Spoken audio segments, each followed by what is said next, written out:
What is up, everyone? Welcome to our weekly Pickems show, and I have some great news, Tony. What's We that? have finally won a Thursday night football game. Yay! Now, when I say we, I don't mean M, J, and T. I just mean the M and the T because Joe picked the Dolphins. Good job, Joe.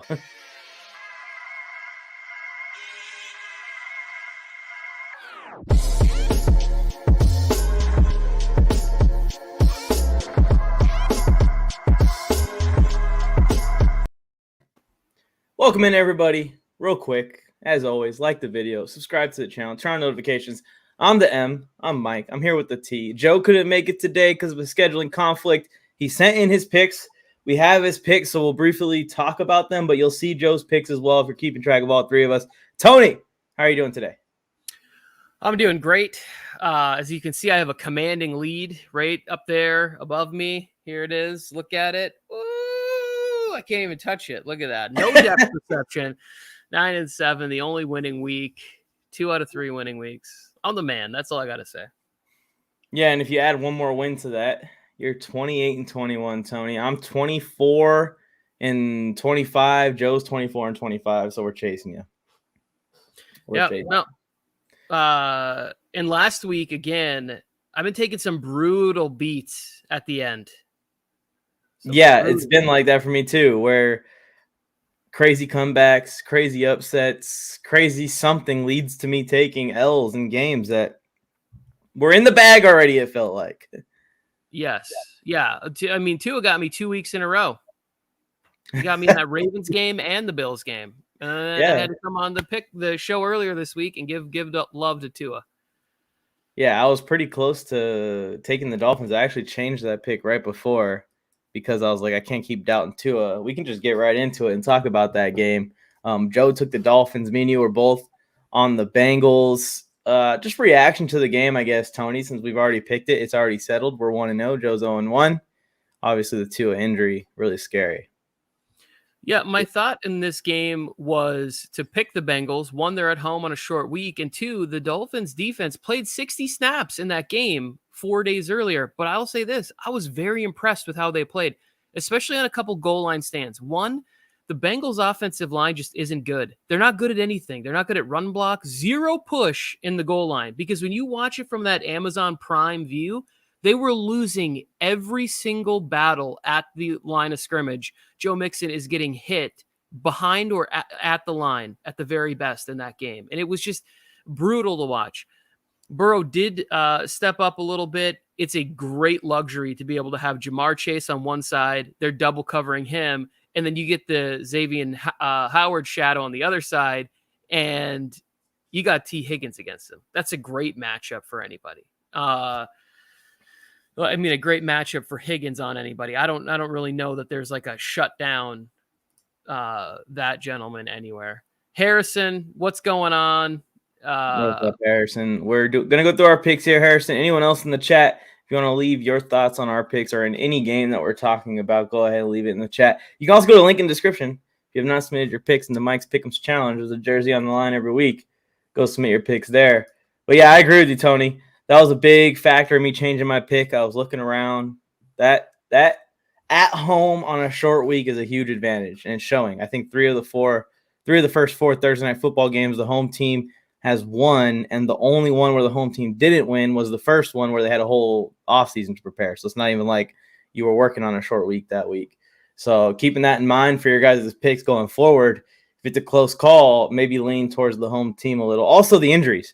Xavier Howard came into this game with a groin injury. And I don't ever like being right about this kind of stuff, by the way. And Tua obviously came in banged up. I said in the pick change that I don't know how these guys are going to be feeling, even though they ended up playing when they were doubtful to play in this game. And sure enough, neither one of them finished the game. And Xavier Howard was on ice in the second quarter, and no one was guarding T. Higgins anymore. Yeah.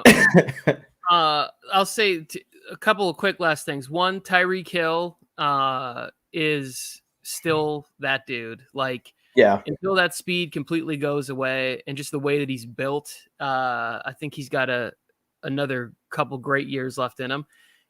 I love the Bengals uniforms. I saw a lot of people throwing shade at them online about the uniforms. I'm a big fan of the albino tiger uniform. And lastly, this is what happens when you panic in the NFL, when it's like, oh, the big bust, they're going to be terrible, they're going to be whatever. The Bengals are fine. They're going to be right there competing for a spot at the end of the year, 9-8, 10-7. They're going to be, it'll be just fine. They look a lot like what we kind of expected, right? Where they're not this dominant team that people are leading them to be, but when that offense is on, they're going to be hard to beat. The defense played well last night as well. Of course, they played against the backup quarterback, but it's more about their offense than anything. Is Tua going to be out for the season? Maybe. There is no news on what the significance of this injury means for Tua's health the rest of the year. There has been good news that Tua actually was checked out of the hospital. He just had a concussion. He's okay. And traveled home with the team and is beginning his recovery already. But having 2 head injuries in that short of time for a young player like that, in a lot of situations, would either shut down their season. We saw it with Asante Samuel last year. Either shut down their season or at least keep them off the field for multiple months. I'm not a doctor. I have no idea. I pray for him and his family that whatever the decision is, it's in the best interest of him long term, and like, because he is a football player. He is, quote unquote, almost comes from a warrior culture, right? Like where it's at, like he's a tough human being. Just look what he came back from the injury in college. If he thinks he can play, he's going to want to be out there. And I think that people just need to always remember, like, inside of the jersey and inside the helmet and everything else, like there's a person that probably wants to have a family and be a father. And there's just a lot more to life than the glory that you can get out there on the field. So I hope all that factors in and that he gets a healthy head, gets right, and can continue to prove the haters wrong. Like I said earlier on the show this week, Tua back-to-back had surprising good games. The Bills and the Ravens, I thought, were good performances. Yeah, and he's really just been unlucky with those injuries. There's been a lot of weird injuries where it's just like, damn, that sucks. It's just random. And this one, whatever it was last week, whatever they're calling it, a back injury, ankle injury, and then this one happens the next game just a couple days later, and both of the injuries, like, let's say they're not connected at all, like the Dolphins are saying. Both of the injuries were just freak accidents where guys were just playing football and he came down on the ground hard on his head. That's literally all that happened to him. It was bad luck.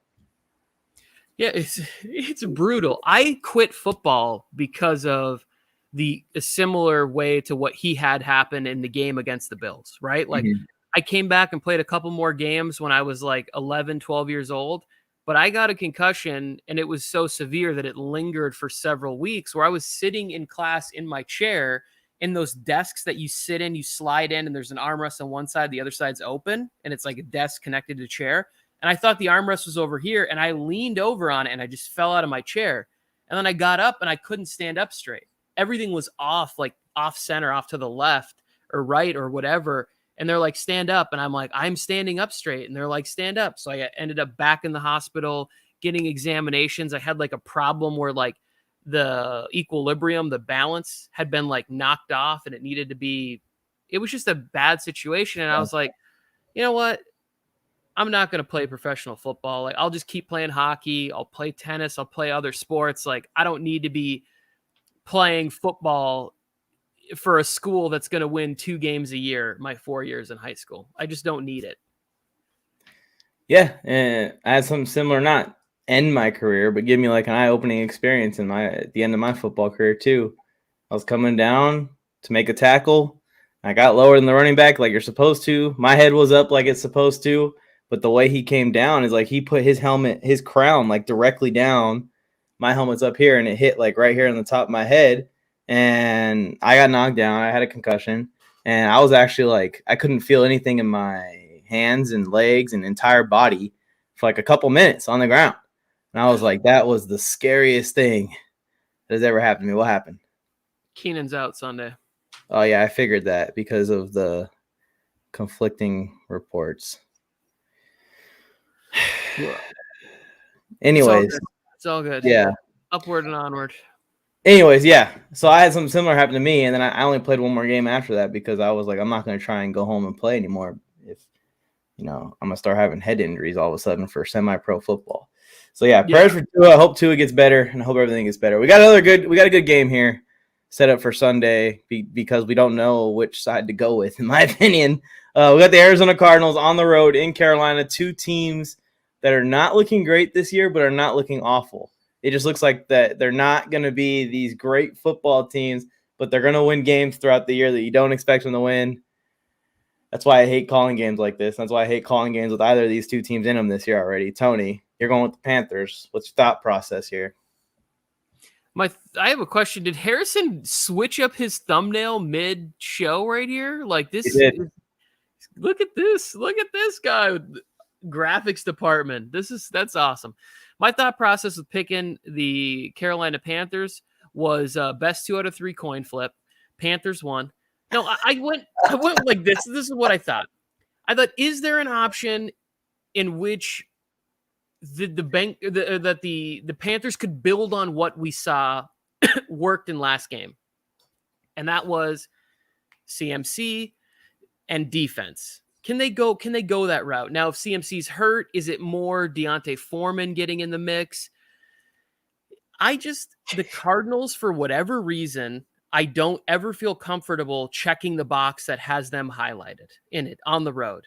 And Greg Dortch might be the best receiver they have this Sunday on the field. No AJ Green. I know Hollywood Brown is out there and has looked nice, and Connor's banged up. I don't trust the defense at all.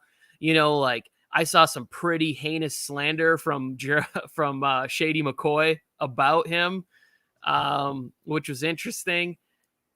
I'm not going to pick the Cardinals very often this year. It's the bottom line. So I'm going with the home team. You got some good news, Tony. What is that? J.C. Jackson removed from the injury report. There we go. No longer labeled with an injury. So we'll get his first game at 100%. And Albert, with that being said, since that just briefly came up, yes, he is a good streaming option. He is, if you need him. CMC is playing according to Harrison, which that was something that's shaking me back and forth. I may still change this pick, is whether or not CMC is going to play. But I was like you in this, making this decision. And I was like, you know what? I'm just going to go with a better quarterback and leave it. And if something changes in my mind throughout the week, then it changes my mind. So I went with the Cardinals. I think Kyler Murray's a better quarterback than Baker Mayfield still. The Panthers have a better team. The Cardinals have the better quarterback and coaching. And it's not a good coaching or a great quarterback, but better. Did you see Shady McCoy on I Am Athlete? Did you see those comments? I'm starting to not like Shady McCoy, to be honest. I'm turning on. But what did he say? You could just go look at it. He called him trash. He called him a high school football player. Like, he went in hard on Kyler. At least that's what I read. I didn't watch the interview. I read the snippets of what he said, and I was like, damn. That would be twice, Tony. That would be twice. And this is going to send me on a small tangent if we have time for it. Since Joe's not here, sucks. We'll go on a small tangent here. Shady McCoy, this week, when he saw the clip of Bieniemy and Mahomes arguing, which Bieniemy and Mahomes have both said all they were arguing about was whether or not to go for a big play on like a 3rd and long right before the half. Instead, they decided to go into the locker room with the lead instead of going for the big play to try and get in the field goal range. It's really like a small discussion. It got heated. Mahomes, obviously the quarterback, wants to throw the ball. Bieniemy wants to play it safe and go into the locker room. That's all that happened on the field. And both of them have said that there's no hard problem, no hard feelings between the two. Shady McCoy comes out and goes, this is exactly what I'm talking about, and I bet you Patty secretly agrees with me, but Bieniemy knows nothing about offense, knows nothing about passing, and knows nothing about play calling. And I'm just like, isn't this the guy that's been play calling for like a historic offense the last couple of years? And this year, like, they're not phenomenal, but they're better than I thought they would be at the beginning of the year already. I agree with you. That seems to have no real credence to it because Bieniemy has been the play caller there for at least a few years, right? So I don't understand that. The Kyler thing, it felt a little harsh to me what he was saying. But again, it's like when you're that borderline Hall of Fame player, your words carry a lot of weight. So sometimes I just wish that they would use a more enlightened vernacular. Like, let's go ahead and open up the dictionary past the word trash of describing a player that played a game and you know how tough it is. Like, just That's what fans do. That's what people who will never play the game. You get on these things and you're like, oh, this person's trash. You played the game. Like, you know how hard it is. Like, I get trash is kind of the word of the minute for people to be calling people that, but he's not trash. He does have deficiencies, and that's why I'm not a huge fan of Kyler. Like, I do think that there is, maybe a lack of understanding the X's and O's, but to say that he's trash, he's phenomenal. I want to see LaShawn McCoy try and call a high school game. See how that goes. I just want to see that. I just want to see that, LaShawn, if you ever see this programming one day. But that's why I'm starting to become not a fan of his stuff as a more of a talking piece. Of course, I love this game. He's a phenomenal running back. Really fun to watch.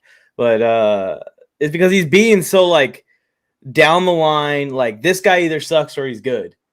And I think that he has a personal problem with Bieniemy from his time that he spent in KC. Remember he played like half a season with them?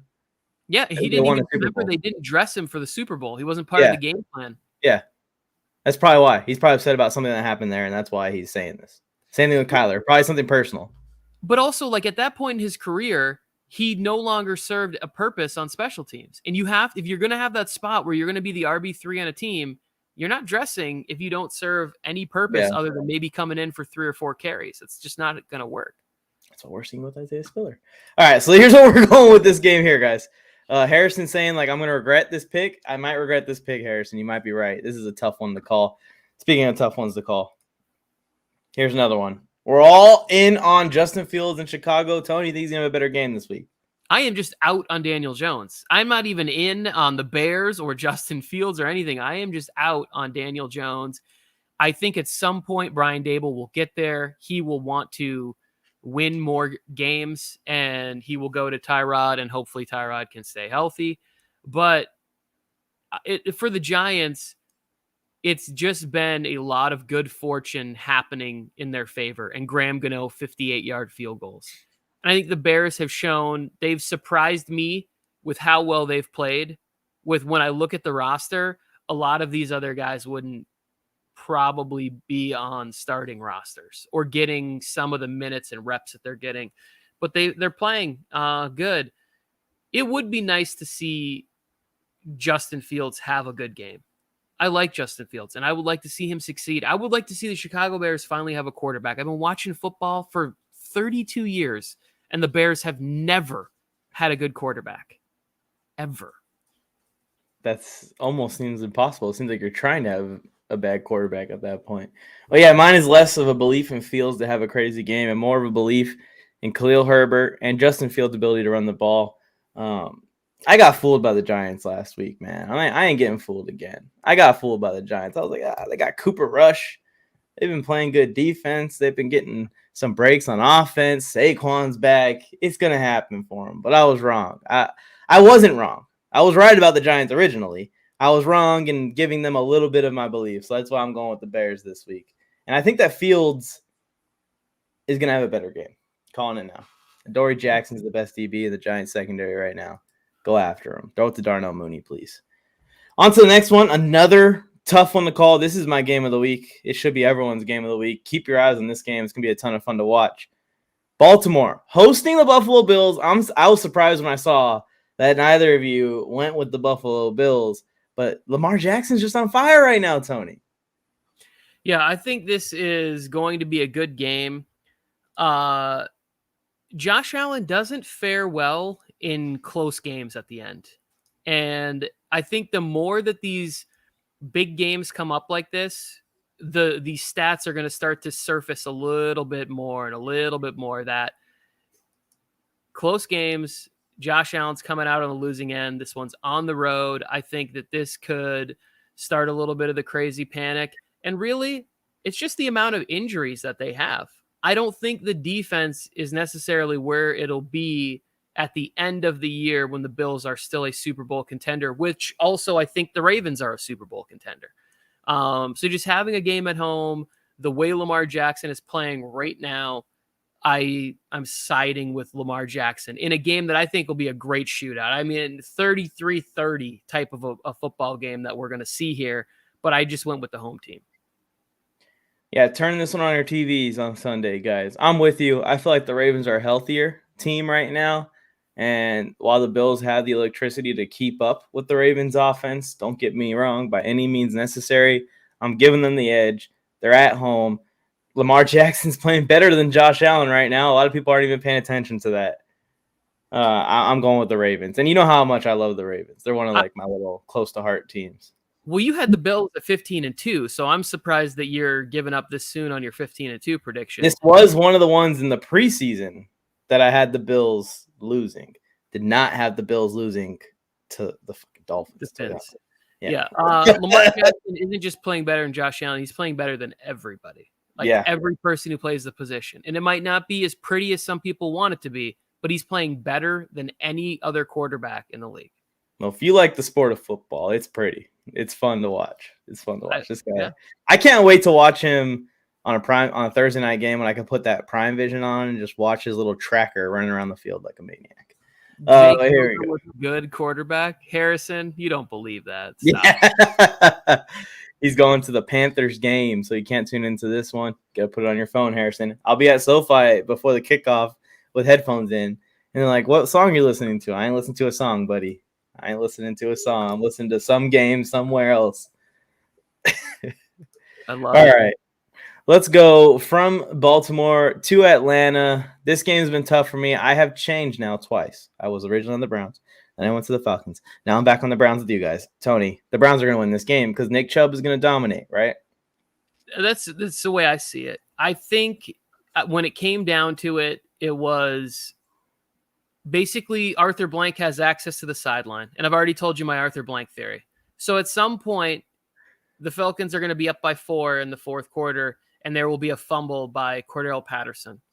And the Browns will get the ball somewhere around midfield, maybe on their own 42-yard line, and there'll be a drive by Jacoby Brissett where he'll hit Donovan Peoples-Jones in the back of the end zone for a game-winning touchdown. They'll shank the extra point. There'll still be hope. It'll be 26-24 Browns.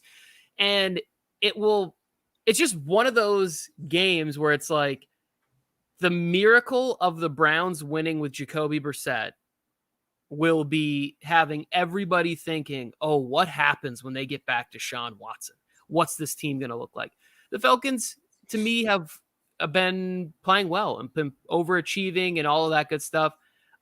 Even with the Browns having some injuries, I still think the Browns defense is good enough to hold off Marcus Mariota and Pitts and Drake London. I'm sorry. Yeah, this was a tough call for me. I have a hard time going with the Browns on the road with my opinions on the Browns at the beginning of the year. But they really showed in that Thursday night football game. Now, 10 days ago, they've been resting. They've been getting ready for this game for that long. That this offense is more balanced than I thought it was going to be. And they can hit you over the top. They can hit Amari Cooper if you leave him one-on-one, which to me, when the Falcons look at that on tape, that's going to be in the back of their minds. Nick Chubb and Kareem Hunt are going to go crazy, and I'm going back to the Browns. So those of you that saw my pick change from the Browns to the Falcons, cancel the pick change. The only pick change I'm sticking with was my pick change to the Cincinnati Bengals. Going with the Browns. Oh, my favorite game of the week this week, other than the Chargers game. Speaking of the Chargers game, Tony, more good news. You ready? Yeah. Corey Linsley, a go this week, back, starting at center for the Chargers. Big help. Just communication-wise on the line. You can tell that has now been absent since he's been out the game. But here we go. Another game I'm really going to be watching closely. Denver Broncos on the road in Vegas against the Vegas Raiders. Tony, you're so low on the Broncos. I assume it's a belief in that defense, huh? I said last week on the show that if they let me down against the Tennessee Titans, I'm never picking the Raiders again. And I'm not lying. You think I'm joking about this? You think I wanted to pick Nathaniel Hackett's fleeting offense in Denver? No, I didn't. But I'm a man of my word, and I will not be picking the Raiders again. I don't care who they play for the rest of the year. You can't lose that game. Also, how much fun is it going to be if the Raiders are 0-4? It's going to be a lot of fun. It's a lot of fun. This is a win-win scenario for us. I picked the Broncos because it's a matchup thing. Patrick Surtain Jr. is good enough to stick with Devontae Adams. Like, even if he has like 6 for 75 yards, that's a good game for both sides. I think it's respectable. And then the other side, who's sticking with the receivers of the Broncos? Like the secondary for the Raiders just isn't good. So it's just a matchup problem, I think, and that's why I sided with the Broncos in this one. It isn't. And this game is just full of matchup problems on both sides, in my opinion. Because I think that Mad Max Crosby versus Garrett Bowles is a matchup problem for the Broncos. I would say Bradley Chubb versus the Raiders O-line is a little bit less of a matchup problem, but it is a matchup problem. He's gonna eat. He's gonna get after Derek Carr. Then you look at Justin Simmons not being in this game. Like, that's a huge deal for the Broncos defense because that's your Darren Waller coverage. And maybe you don't have to cover Darren Waller. I was just going to say, Mike, like a bad matchup for Crosby. How many sacks does Crosby have this year? I don't know. But some Raiders fan sent me a stat that he has the highest pass rush win rate right now in the league, which is good. It's really good. He doesn't have any sacks that I can remember this season. I don't think Chandler Jones has any. You say cover Darren Waller. Darren Waller is dropping footballs or something. I'm saying, you would have to cover him. I'm wrong with the Raiders. The Raiders are going to win this game, Tony. They are. Yeah. And we, for the standings, want the Raiders to win the game. For morality, we want the Raiders to lose the game. So I keep telling everyone that I don't give a shit who wins. It's kind of a win-win scenario for me. I either get to dump on the Broncos fans because they lost to the 0-3 Raiders, or I get to dump on the Raiders fans because they're 0-4. Yeah. It works out. I really want the game to just be like 6-3. I just don't believe Denver's offense right now, Tony, is 32nd in everything. Last. I don't know how they're 2-1. Like, it is a miracle. But I do think the second half of that game was a wake-up call for Nathaniel Hackett. He was like, hey, I might just have to give in to Russ and just say, go do your thing. Like, I might just need to call more plays where it's like, we're doing this, and if you feel the need, you want to run around and do crazy stuff, go ahead. Improvise. Do your thing, Russ. Harrison, Jesus, man. You don't got to call us out like this. We're going to beat you this week, Harrison. We're tied in the standings. I looked at it. I saw your name. We have the same. You saw him there?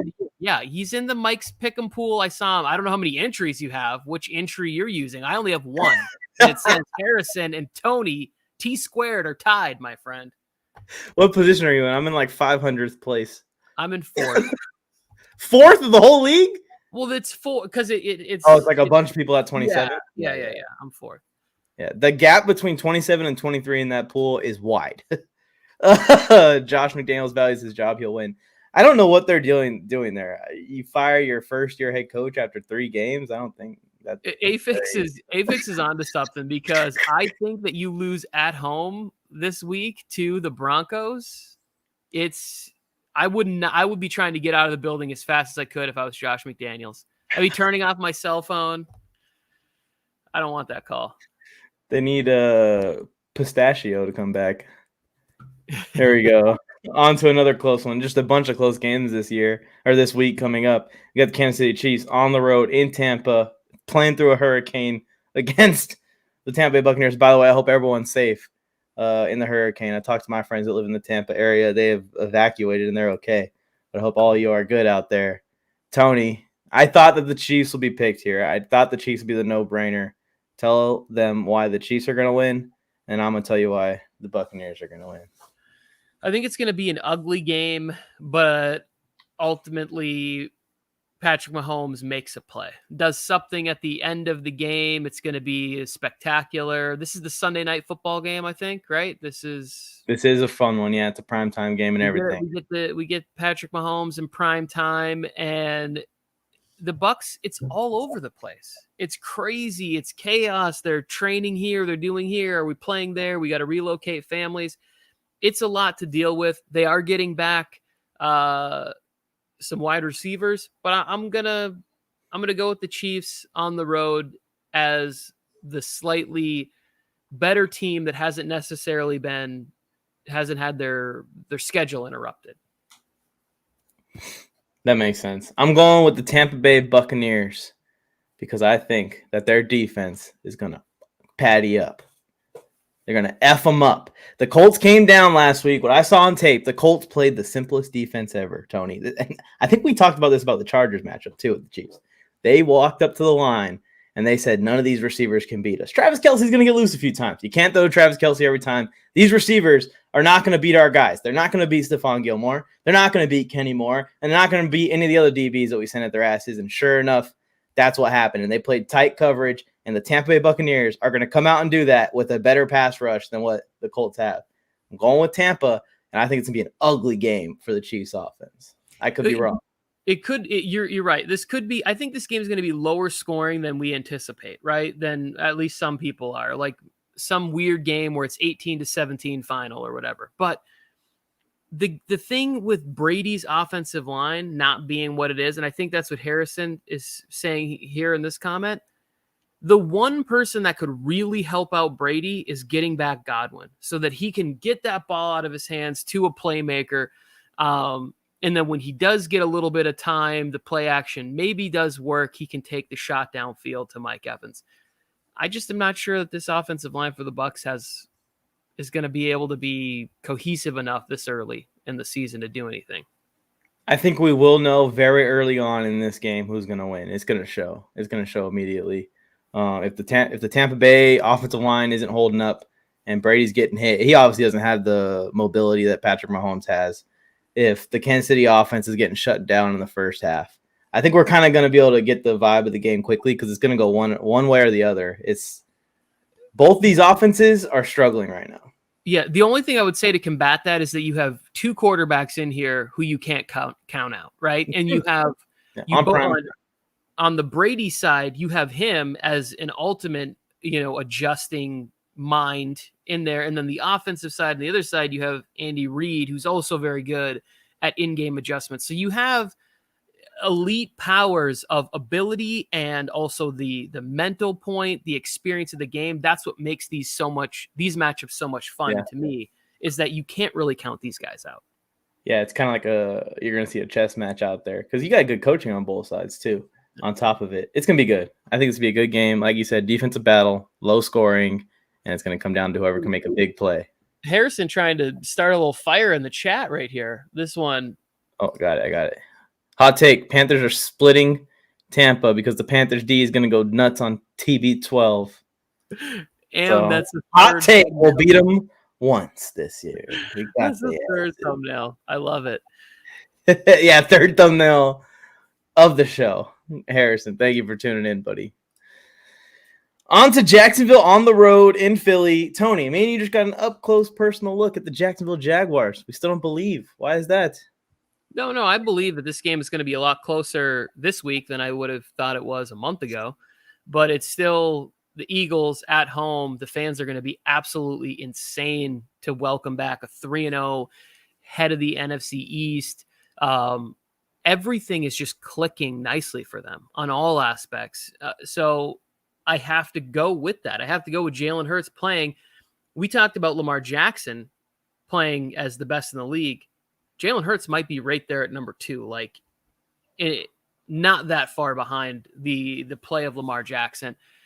This is also one of those games where it's like maybe the Jaguars might be feeling themselves a little bit, right? Going out there and putting it on a team that had Super Bowl aspirations and talks and predictions from the media. So we'll see, can Dougie keep the team locked in and focused when they're winning their division and winning big games. But I'm going to side with the Eagles at home in this one. Yeah, Trevor Lawrence is starting to prove himself to me. I'm starting to be a Trevor Lawrence believer more and more by day. And I've always been a Trevor Lawrence believer that he's going to get turned around, but more so towards, okay, the Jaguars got something. The Jaguars are on a path towards maybe getting a wild card picture or battling for that division even. They're getting closer and closer to that. And even just a good showing in this game will keep that momentum moving forward. But the Eagles are not as banged up as the Chargers. The Eagles might have the best offensive line in football right now. And they can slow down that front seven. That's the Jacksonville Jaguars' strength. It's a good matchup for the Eagles. On the flip side, the Jaguars have the athletes in the middle of the defense to chase Jalen Hurts around. I see too many mismatches. Because then when you look at the outside, they don't really have the DBs, in my opinion, to keep up with A.J. Brown and Devonta Smith. So Eagles have more mismatches. The Eagles are playing better. The Eagles are healthier. The Eagles should win this game at home and go to 4-0. But who knows? I think that this game could be fun. Jacksonville wins this game. It's for real. This team is way ahead of schedule. I think the path to them winning this game is just Trevor Lawrence having like a breakout, like a huge, massive game. Like last week was really well orchestrated and game planned, and he executed. But like he just goes out and takes over. That's their path to victory in this game, I think. We'll see. Let's go to the next one, where the Chargers at 1-2 are going to Houston to play the Houston Texans. Tony, you put your head down. We've talked about it already on this live. No Keenan Allen, no Donald Parham, but J.C. Jackson, which is your Brandon Cooks coverage, and Corey Linsley, which is a big part of the entire line, returning to the Chargers lineup this week. Hope we get Keenan back the next week. But for this specific game, I want to see a mad Charger. I want to see a pissed off Chargers team that blanked everything out and said, we are not 38-10, even down 5-star players. We should still be better than 38-10, down 5-star players, whatever it is. And they come out and they just put the hurt on the Texans. That's what I want to see for me to be feeling good after this game. Yeah, we'll get into this in more depth on Nuts and Bolts on YouTube. Nuts and Bolts, Nuts and Bolts LAC. Chargers. Yeah, it's fun. Go over there. I'll just say this. If they lose this game, this will be nonstop for the rest of the year. People saying, oh, well, Chargers fans are going to get Sean Payton next year. Chargers are going to get this guy, going to get that guy. He can't go to 1-3. It can't be an injuries thing. It can't be anything. Because if you're a good coach and you have this kind of talent and you're in the second year, like you cannot go and have a 3-game losing streak. I don't care what it is. So I think the Chargers are going to win. I'll give my score prediction on the show later tonight, but I feel pretty good, pretty confident about this one. Like, I wish I was more confident. I wish I was just like, this is the lock of the week, no questions asked, but it's not quite there. Yeah, the injuries are scary, but I'm with you. That excuse doesn't really come into play for me, especially when you have a guy at the level of Justin Herbert, unless it's Justin Herbert who's out. Because I've seen Justin Herbert as a rookie push teams that went to the Super Bowl and won it to the limit. So I don't want to hear the only difference between Justin Herbert today and Justin Herbert then is back then our coaching staff was desperate to keep their jobs and letting him go crazy. That's what was happening in that year. We need to see a little bit of that desperation in these next couple weeks. And then if things are not going well for the rest of the year, but the next couple weeks for sure, out of our coaching staff and Justin Herbert, if you let him go, even with Josh Palmer, Mike Williams as his receivers, no Keenan Allen, he's going to do it. He's going to put the hurt on him in this game. He practiced in full this week. He's good to go. He might be still banged up, but he's at least at a point now where he's prepared for this game. I feel like the team went into that Jacksonville game unprepared. Yeah, I don't even know if it was necessarily unprepared as much as they were just like super nervous. It was so much conversation about Herbert, they forgot about all the other ways that they could go about winning the football game. And then they didn't even go in with the aspect of we're going to focus in on the run. The game was still close, and they just abandoned any sign that they had a plan to protect Herbert in case he did play in that game, where it was like, we're going to roll out there with a bunch of tight ends, and we're going to run the football. Austin Eckler, 4 carries. Are you kidding me? Give him the ball. Because you're talking about the desperation of the Anthony Lynn staff. They're going to be reeking of desperation if they fall to 1-3, and they have back-to-back losses against the Jaguars and the Texans. Yeah, and you're heading into a game where we're predicting the Cleveland Browns to be red hot. And, that would not be a good situation to be in at all. And it just felt weird. Like, even like I was at the game, the Jaguars-Chargers game. The vibes in the stadium felt weird. Or it just felt like everything was on eggshells. Like, it was a tiptoe kind of game. Like, we were going to try and tiptoe our way through this, and it just got worked. Because the Jaguars are actually good. Yeah, last year in the Browns-Chargers Classic Shootout was there. Rashawn Slater shut down Myles Garrett. And that's one of the games that made him a second-team All-Pro.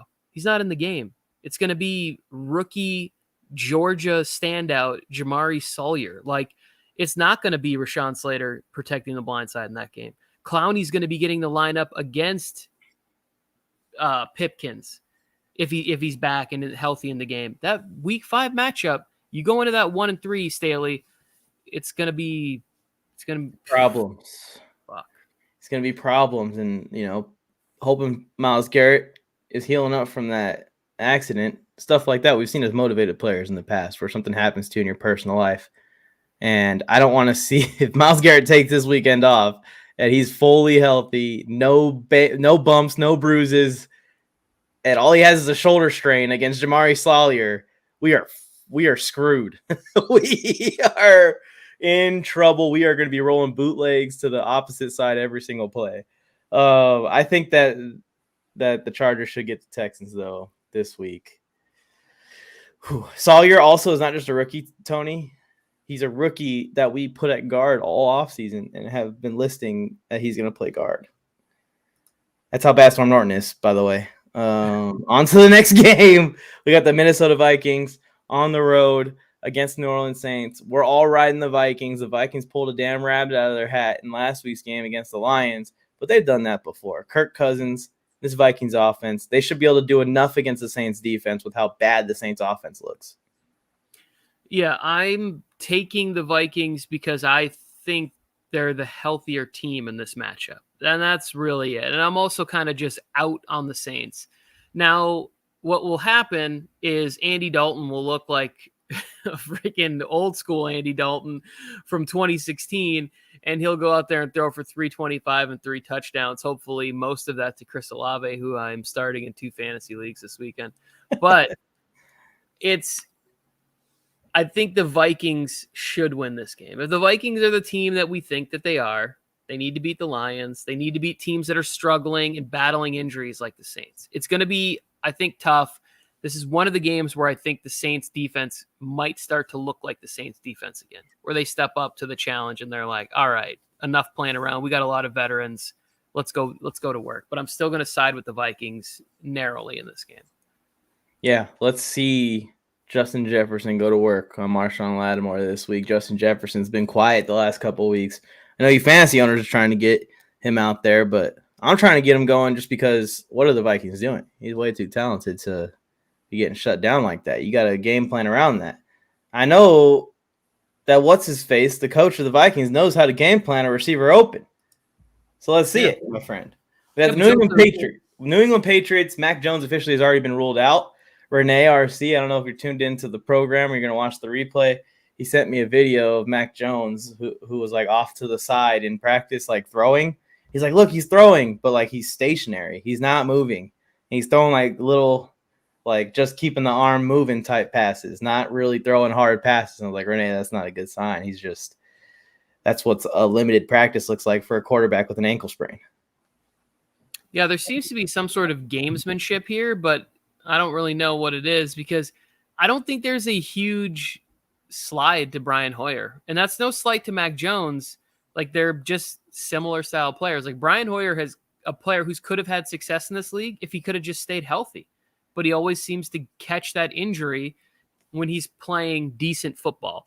So it's just the Patriots, the injuries. He has torn ligaments in his ankle.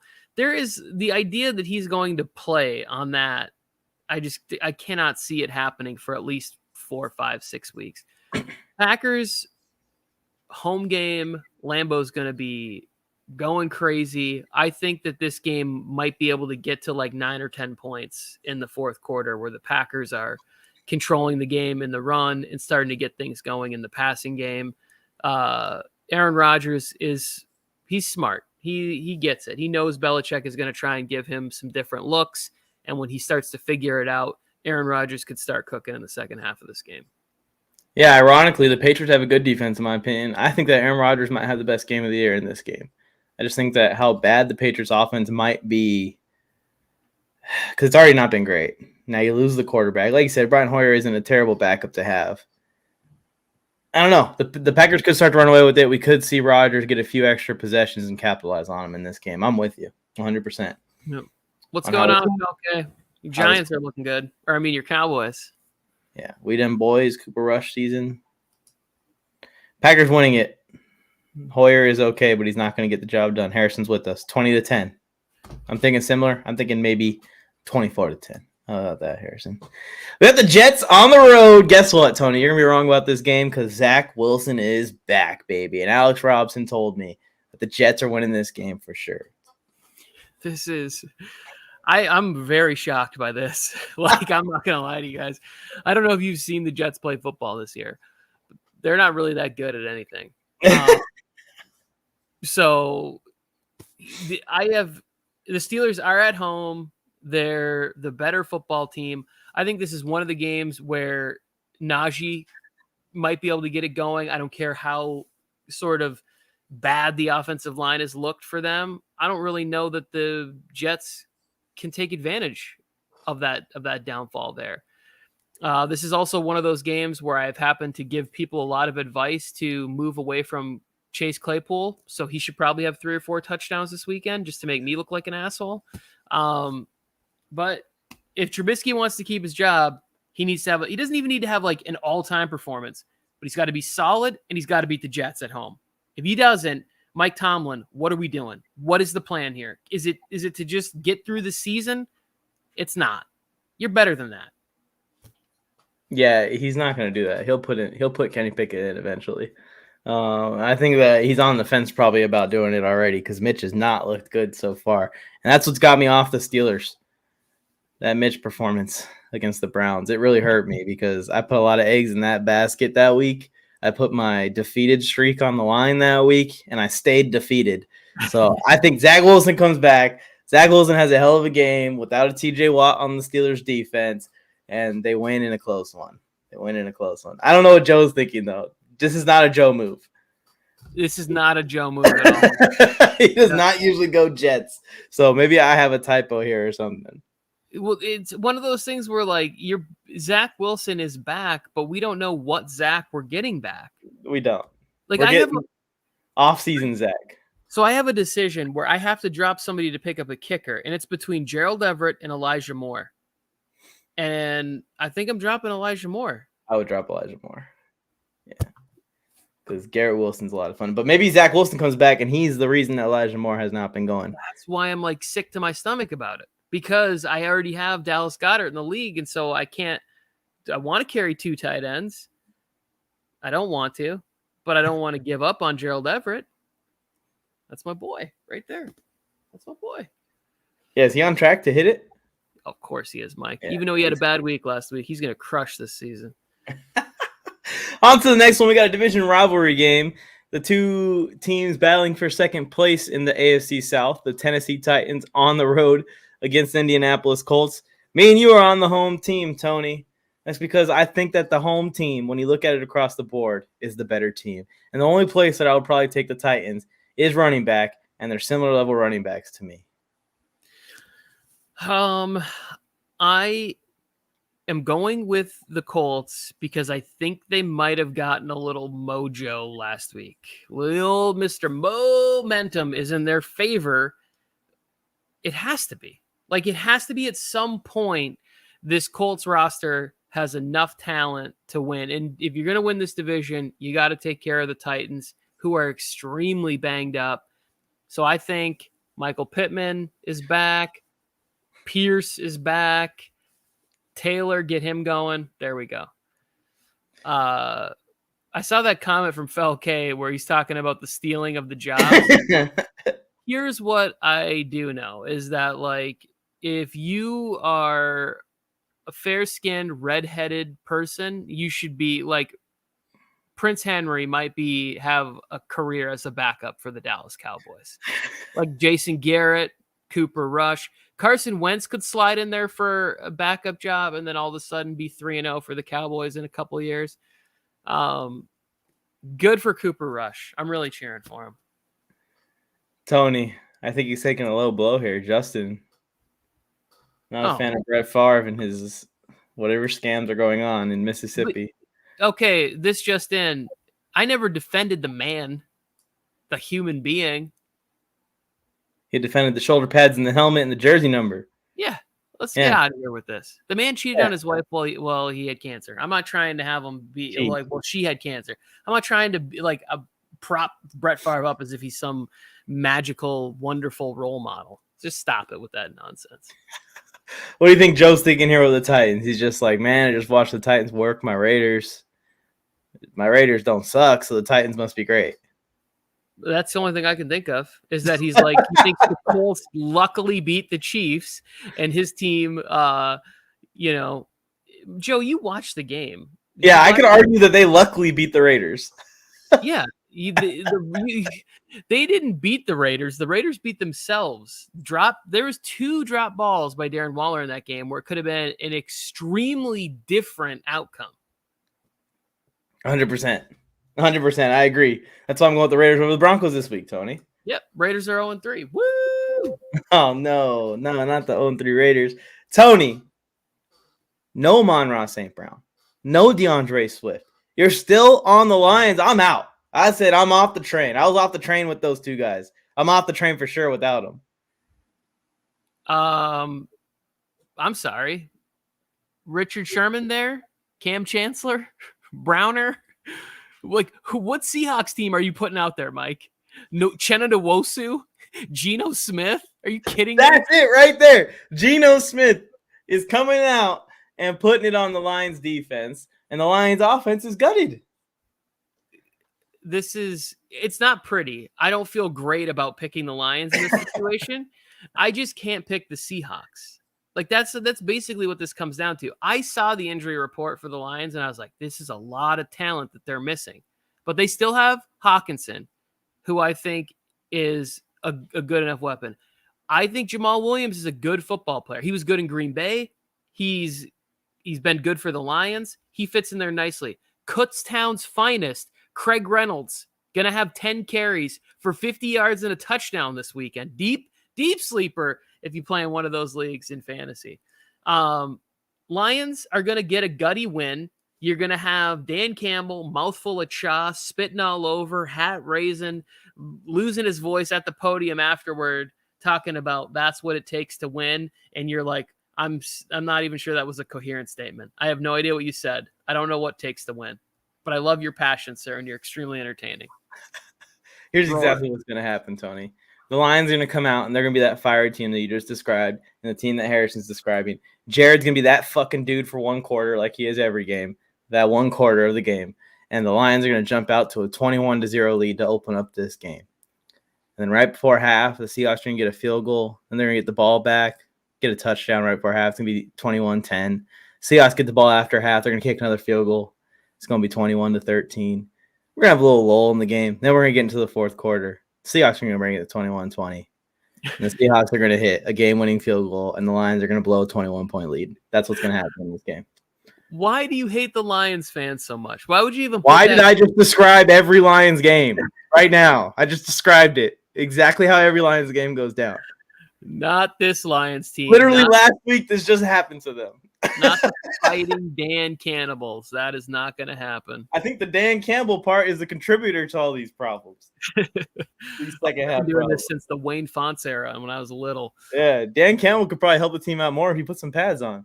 But here we go. We got Washington on the road in Dallas. Again, what is Joe thinking? We're probably all going to look stupid if Joe has like a really good week because he is out on a limb in multiple games. Washington has been horrible, and that last game against Philly, they looked worse than horrible. They looked like they didn't belong on the field with the Philadelphia Eagles. The Cowboys are somehow better with Cooper Rush than Dak Prescott thus far. Joe's going with Commanders. Me and you are both going with them boys. K, what do you think Joe's thinking? Let us know in the chat. Tony, Cowboys defense, right? Yes, I'm sticking with this Cowboys defense being legit, and also Cooper Rush being a player that can just get it done. Like, it's not going to be pretty, and I said it on the Tuesday show, say it on this show. Kellen Moore needs to learn from what worked for him. Like, what's working for him right now is what can be working for Dak when he gets back, and the Cowboys can actually be a successful team by playing a similar style. It's the Commanders. 9 sacks last week, and this week you get Micah Parsons and D-Law, and I don't even know the other guy on the D-line, Armstrong, who I saw again.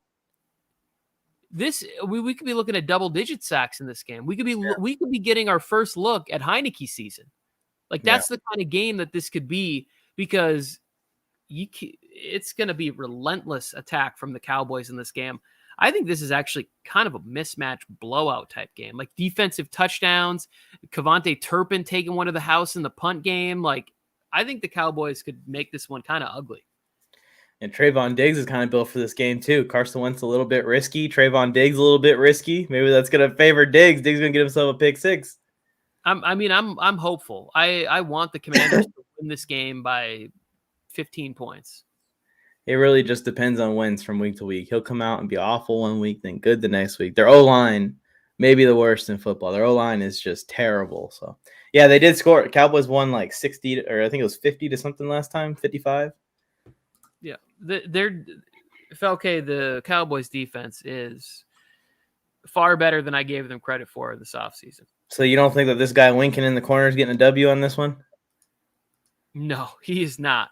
He's taking a lot of L's this week. I'm going to just go out on a limb and say that he's taking a lot of L's this week.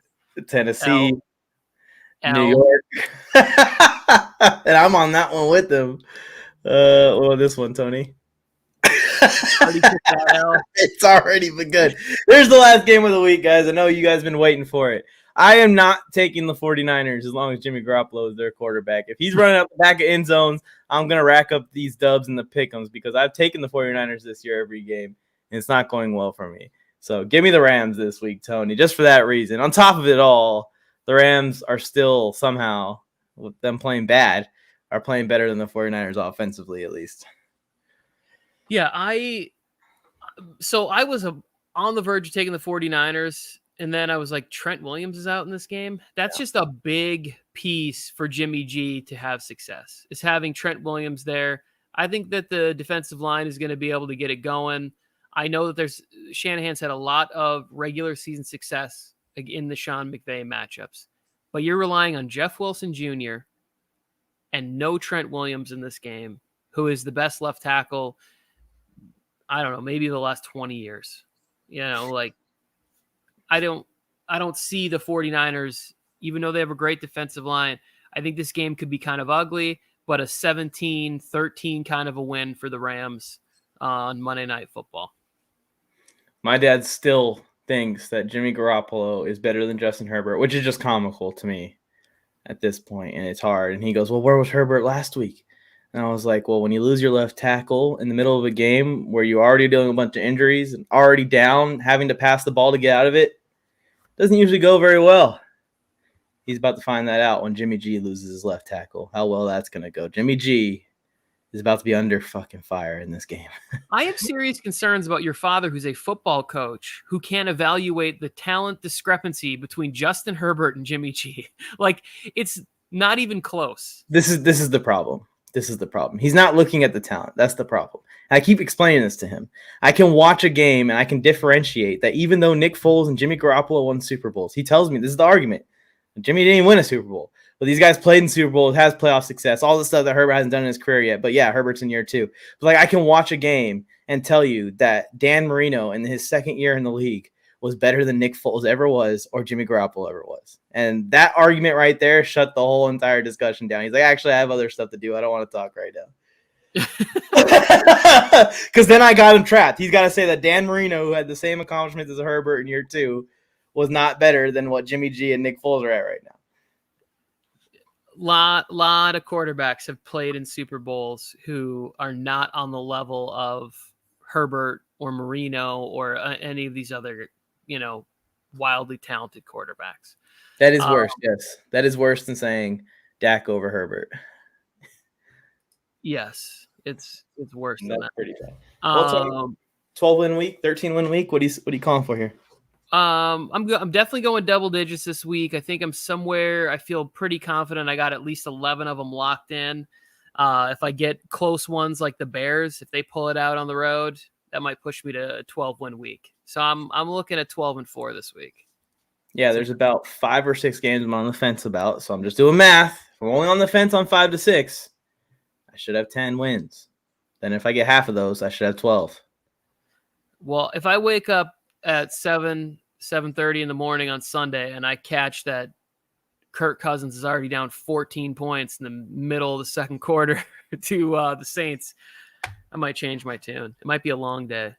Well, if I wake up and I see that the Lions are up 14 points, then I'm gonna be like excited, like yeah, they're about to Wait, the blow. Lions. You'll be awake way before the Lions game starts. It's Saints. That was an afternoon game. Saints Vikings is the Oh, London you're talking game. about the London game? Yeah, it starts at 6:30. That's what I'm saying. If I wake up at 7 a.m. and it's already been on for a half hour, and the Saints are up 14 with Andy Dalton at QB, it's going to be a long day. I feel like. Yeah, my point here is that if I see the Lions are up, I'm gonna be happy. I feel like this is exactly how I planned it. Wait, That's a good one. I would say you should change one pick, Tony. You should switch to the Jets. You have last chance to do it. We're about to go off the air. Switch to the Jets. Make sure you get that W. Zach Wilson. You guys are only picking Zach Wilson because he reportedly banged his mom's friend or whatever. Like that's the only reason that I believe that the two of you are on that, so that you can come out with some ridiculous meme you'll send me after Zach Wilson wins about him being a MILF hunter. That's it. You guys are. There's no reason to pick the Jets on the road. The Jets have been terrible. If I the Jets on the road when Zach Wilson is making his season debut and he's shown you no reason to pick him ever, Mike, you have to realize how stupid of a pick this is. I'm confident. Anybody else in the chat? You remember those ones I said I was on the fence about, like 5 or 6? That one's not in there. Jets are gonna win this game 100%. Dak had a better full career than Herbert, TBH. I actually disagree with this. I think that Herbert has already done more than Dak has in his career. Oh, I agree too. Whatever. Felke is who's his favorite team again? Wonderful human being. Who's his favorite team again? I forgot. What happened? Who's his favorite team again? I forgot. He's a Cowboys fan. What do you mean? Oh yeah. Okay. All right, guys. Thanks for tuning in this week. Like the video, subscribe to the channel, turn on notifications. Even if you're watching the replay, liking the video helps us out a ton. Tony, any last closing remarks here? No, I got nothing. I got nothing good to say. Witty, funny, insightful. Nothing. I'm useless. Well, now I don't know how to end the show. That was it right there. Yeah. That's it. Just call it. Felke. Did you leave something? Oh, I thought it was Felke. See you later, Harrison. Bye.